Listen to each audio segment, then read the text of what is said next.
Hey there folks, welcome to Spectrum Pulse. We talk about music, movies, art and culture, and here's something that probably doesn't get highlighted enough when it comes to the indie hip-hop of the late 90s, and a problem to that age that just isn't as applicable today. Distribution. Yeah, SoundCloud and Bandcamp and YouTube, they're overflowing with acts. That means that oversaturation could prevent you from even being heard. But in 1997, pressing CDs or vinyl or making cassettes, it costed money. And if you were on an indie label or not in a label at all, that was something you often did not even have. Now, I've talked about limited distribution before in the last season of Resonators with hardcore punk in the 1980s, but if you want a golden example of a project that would only become widely available commercially years later, we gotta talk about the Detroit act Slum Village, a hip-hop trio that in 1996 comprised of childhood friends and MCs T3, Beej-N-Dem, and producer JD, who you might know better as J Dilla. Now, it's important to highlight that even early on, J Dilla had already attained some considerable fame thanks to his production work. He had already had some credits on the fourth Tribe Called Quest album, as well as for Busta Rhymes and The Pharcyde a year earlier. But keep in mind, we're talking about the mid-90s and a very highly localized scene outside of the major meccas of American hip-hop, which were New York and LA, where producers might be well known if their style and sound was unique enough, as Dilla's was, but they wouldn't quite have the same notoriety as even Dilla would achieve a few years later. So as such,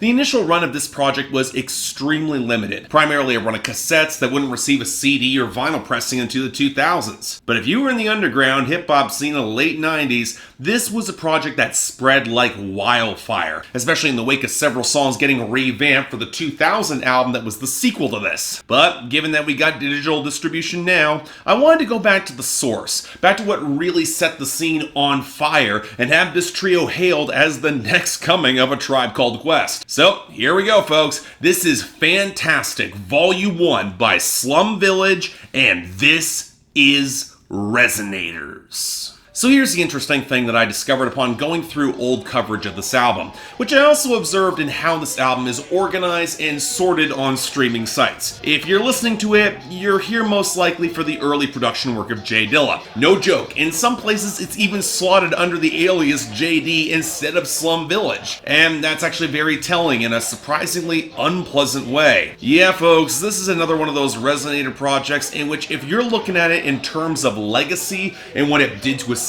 J Dilla's career in the underground as a producing legend, it commands a lot of respect, but it's not just a beat tape or a collection of instrumentals. This is a full project. And if you're considering it as a whole, it's absolutely a project where the MCs delivering the bars, they sync the album considerably. Don't get me wrong, I get the appeal, but it's not quite as good as a lot of people have held it up to be. Now granted, some of this is a matter of managing expectations. At the time, T3 and Beej-N-Dem pushed back considerably against the comparisons to A Tribe Called Quest, because while the grooves and flows might have been similar, the rapping and subject matter absolutely wasn't. They were aiming for looseness and far lower stakes than the conscious bars from Q-Tip and Fife, instead aiming for braggadocious bars and a whole lot of sex jokes and references delivered in a way that almost sounded like more of a freestyle. And you know what? On the one hand, there's some merit to that. If this album was looking to cultivate a groove-driven, very easygoing vibe, there's no reason that the content had to be socially conscious just because A Tribe Called Quest did it in that style, especially given how more of these songs flit and flow across scratchy fidelities and a lot of jumbled ad-libs. For guys just looking to hang out and chill and relax, Fan-Tas-Tic Volume 1 can slide into that position very quickly. And given how J Dilla's work has always felt like a patchwork blur of grooves and ideas stitched together with more incidental connections, more on the vibe than cultivating a direct connection, it means I'm going to be a little bit more forgiving of how fragmented this project can be. Because even if it does kind of meander, it's not done in a way where it feels obtrusive or overlong or jarring from song to song. Again, more about cultivating the right atmosphere than making direct, interlocking points. Now, granted, part of this would normally mean that you wouldn't get a lot of standout tracks, not that kind of record. Hell, it's unsurprising that even Slum Village was considering this more of a scratch tape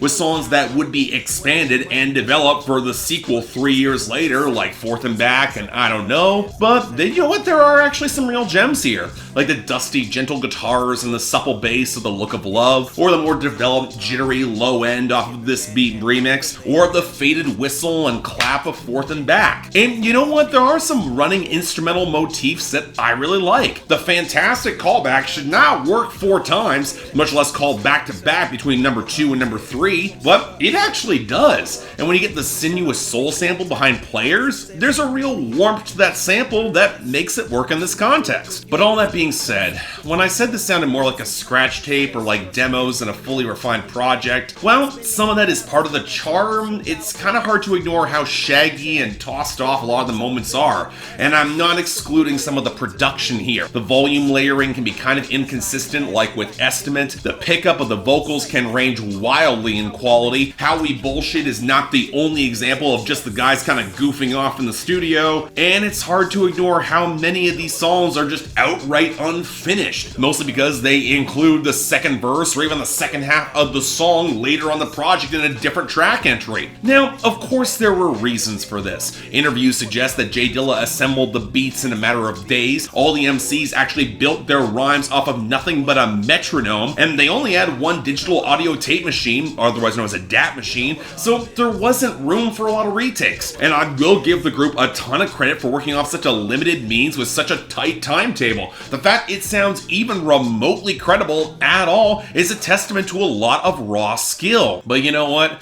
I'm also reminded a lot of the stories of the rushed recording that surrounded Husker Du's Zen Arcade, and I find myself kind of frustrated for what it means for a final product that's so celebrated today, even if the group themselves didn't really intend this for wider consumption, just to build more industry buzz until they could refine more of these pieces into Fan-Tas-Tic Volume 2. I don't think even they expected this would become a cult classic in many quarters. But you know what? I do have a line in how many excuses I will make.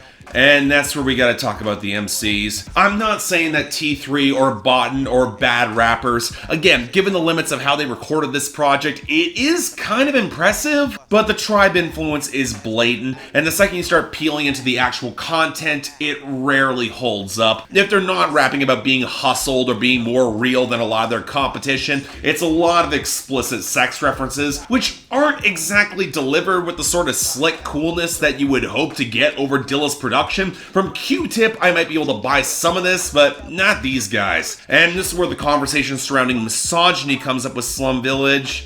And honestly, I'm kind of on the fence about it, more than I think I probably should be. It's absolutely sleazy and crass and honestly just kind of gross at points, but it's plainly positioned at women who are into that sort of thing and can reciprocate. The girls who watch as much porn as these guys do, as implied on The Look of Love. But on the flip side, it's really hard to deny how much of these songs will default to stealing your girl narratives, with the dehumanizing text outright implying how disposable so many of these women are, or just treated as holes for our MCs to put their dicks in. I mean, at the best we get The Look of Love, but at worst we get Beej-N-Dem with that intro, or the majority of 5 Ella Remix and Players, or Beej-N-Dem's verse on Fat Cat Song, or the weird warring pimp narrative of Estimate. And just when you think that they won't go there, the homophobic slurs come out on Pregnant T3, and it's really ugly, if utterly unsurprising. But as a whole, look, I completely understand why Fan-Tas-Tic Volume 1 is considered a cult classic in underground hip-hop. It's one of J Dilla's first ever projects, and the feat of its creation on a shoestring budget with a bare minimum of equipment and budget and distribution,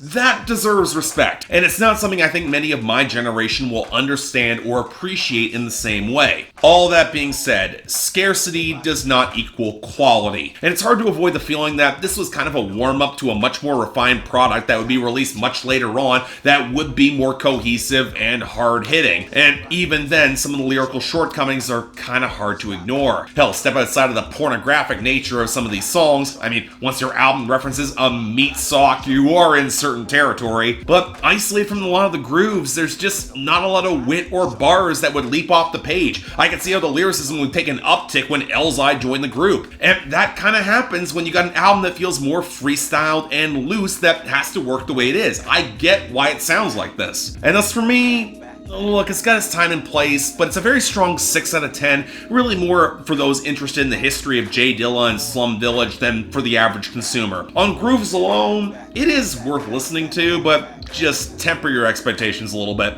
That's all. So yeah, thanks a lot for watching. If you'd like to like and subscribe, I'd be more than grateful. I know it's probably going to piss some of you off, but folks, this should be a little bit better than it is. And hey, if you want to buy or stream it, links down there below. And I got the poll up there. I'm curious where all of you can tell me how wrong I am. Beyond that, anything else I might be able to do to improve my presentation, I'm all ears. But hey, till then, I'm Mark, you're watching Resonators on Spectrum Pulse, and I'll see you next time. Rock to the rhythm, forth and back, forth and back.